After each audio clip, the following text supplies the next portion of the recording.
তারাশিরাই আমার মেজো ভাইয়ের ঘর কোপায় রান্দা সেনা বগি আবার এরা আতুর লইছে বড় বড় পাইপ লইছে রডের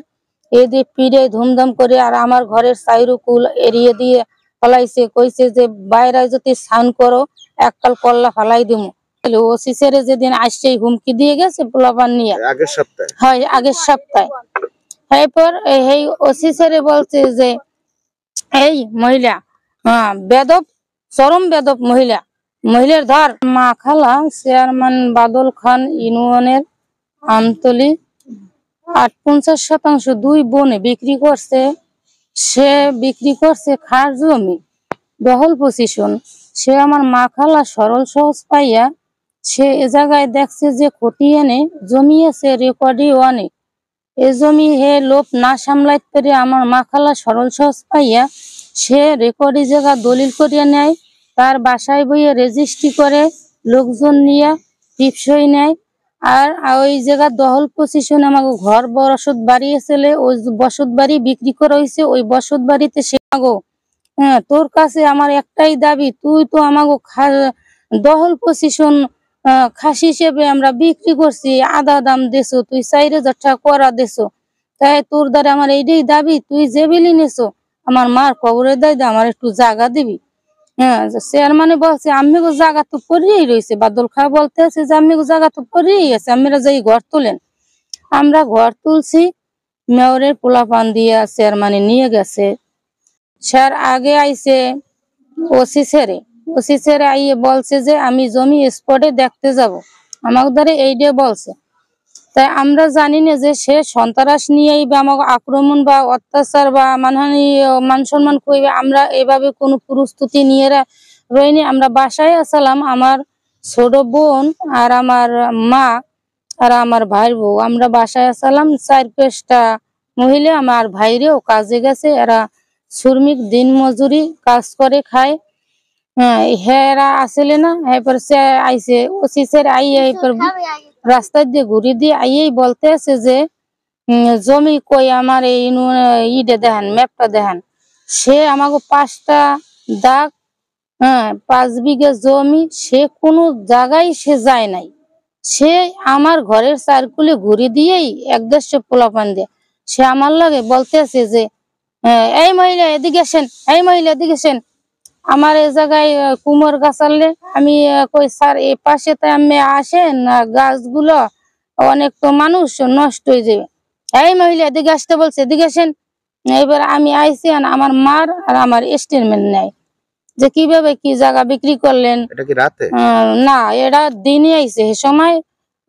ওসি স্যারে যেদিন আসছে হুমকি দিয়ে গেছে পোলাপান নিয়ে আগের সপ্তাহে হয় আগের সপ্তাহে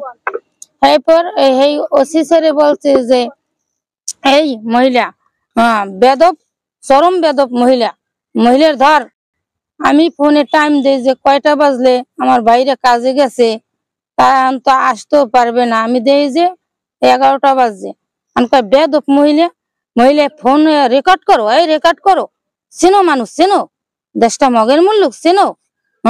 এককালে টানাই পিডিএমও আমাকে মহিলা আছে আমি কি স্যার আমি তো কোনো বেদবি করি না আমি এভাবে আমার লাগে কথা আচরণ করেন কা আমি তো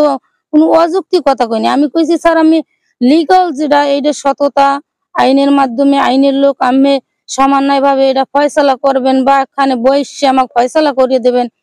তারপর ওই ওসি স্যারে বলার সাথে সাথেই ওই পোলাপানে আমার 6-7টা পোলাপানে ডাইন হাতে ফোন আসলে ফোন থাবা দিয়ে ধরে 6-7টা পোলাপানে আমার হাত জড়ো করে ধরিয়ে আমার হাত মুচড়াইয়া হাতের কবজায় ব্যথা পাইছি আমি ঔষধ খাইছি এখনো মাঝে মাঝে ব্যথা করে আমি হেপার এসিলেন স্যারের জানাই যে স্যার আমরা তো আইনের ভাবে আগুইছি আমরা তো কোনো দল নিয়ে জমিতে আসি নাই যে কোনো আওয়ামী লীগ বিএনপি এগুলো নিয়ে আমরা আসছি এ কারণে এরা ক্ষমতায় আসলে ভাঙবে বা হুমকি দেবে আমরা কোনো ক্ষমতা তো জোর খাটাই করিনি আমরা গরিব মানুষ আইনের আশ্রয় সহযোগিতা আপনারা এই কাগজ দেখতে জমি দিয়েছেন আমার মা খালার মার থায়ে বেচার পর 7 করা আর খালার থায়ে 7 করা তাই একজনের হয়েছে 14% করে রেকর্ডি সম্পত্তি থাকে স্যার আমার দ্বারা সম্পূর্ণ কাগজপাতি আছে আপনি দেখেন বসেন বসে আমাকে ফয়সালা করিয়ে দেন ওই জায়গায় ও আমার ঘরের সামনে বসে ফোন লইয়ে কারাকারি পড়ছে পর আমি এরপর আমার ঘরের ভিতরে চলে গেছি, ফোন লই যাবে ওসি স্যার কইতেছে ফোন দে ফোন দে। আমার লাগে চোখ টোক গরম করে খরা মেজাজে কথা বলে, ফোন দে বেয়াদব। পুলিশ এসে আমাকে, মহিলা পুলিশ, চেনো পিডেন চেনো। হ্যাঁ, এভাবে আমার অনেক হুমকি টুমকি দিছে, দিয়ে এরপর আমি বাসায় গেছি। এরপর হ্যার লগে পোলা পানাইছে এই সন্ত্রাসের, আমার বলতে আছে যে পিডেই এককাল নামাই দিমু, এককাল কল্লাটা হালাই দিমু। আমি কিছু বলিনি, স্যারে হেও হ্যাগো পক্ষ করে, এ কারণে আমি কিছু বলিনি, আমি একা সালাম বাসায়। পরের দিন বৃহস্পতিবার রাতে, বৃহস্পতিবার দিন শেষ রাত 12টার সময় এই সন্ত্রাস বাহিনীরা চেয়ারম্যানে নিয়ে ওসি স্যারে, সে নাকি আসলে রাস্তায়, এরপর গেছে যাইয়া চেয়ারম্যানের বাসায়। এই সন্ত্রাসীরা আমার মেজো ভাইয়ের ঘর কোপায়, রান্দা সেনা বগি, আবার এরা আতুর লইয়েছে, বড় বড় পাইপ লইয়েছে রডের, এ দিয়ে পিড়ে ধুমধাম করে। আর আমার ঘরের সাইরু কুল এড়িয়ে দিয়ে ফলাইছে, কইছে যে বাইরে যদি স্নান করো এককাল কল্লা ফালাই দিমু। আর আমার মা, আমরা সবাই বাচ্চারা যারা আনলে ভয় পাইছে। আমার এক নাতি আছে, এই বাইজির ছেলে, সে মানে বেদমই পড়ছে, মানে ও ভয় পাইয়া পানি পানি করে, একটু পানি দে নাই, পাক্কাইয়ে কলসটা আমার বাসায় গনে ফালাই দিছে ওটার ভিতরে। পিড়েইয়ে সম্পূর্ণ চাল ডাল সব ওটার ভিতরে ফালাই দিছে। ঘর কুচইয়া সম্পূর্ণ এই ট্রাক ভরিয়ে নিয়ে গেছে। আর বাকি যে আসলে নিতে পারে নাই, সেগুলো সব ডোবার মধ্যে ওটার মধ্যে সবগুলো হালাই দিছে। আর এই মাঠে আমার ফলের গাছ রোয়ালে, আম গাছ, সবেদা গাছ, লিচু গাছ, কাঁঠাল গাছ, সুপারি গাছ, লাউ গাছ, কুমার গাছ, উশি গাছ, এগুলো সবাই বাইয়ে ফল করা ধরছে। এই উশি গাছে ফুল হইছে, লাউ গাছ বাইছে, আর কুমার গাছও বাইছে। এরা এগুলো সব কুচইয়ে ফেলাই থুই গেছে। আর বলছে যে চেয়ারম্যানে পরের দিন সকালে আইছে, উকিল নুসলাম উকিলের লই আইছে, আইয়ে বলতে আছে যে এখনো কি এদাসে গুনে যাও না, তোরে এককাল খুয়াই দুম খাইয়ে হেলাম, তুই এদাসে চাও কি, তুই যাও না কা এদাস দেয়া, তোর এখনো লাজ হয় না, এখনো তুই মাঠে আসো। হ্যাঁ।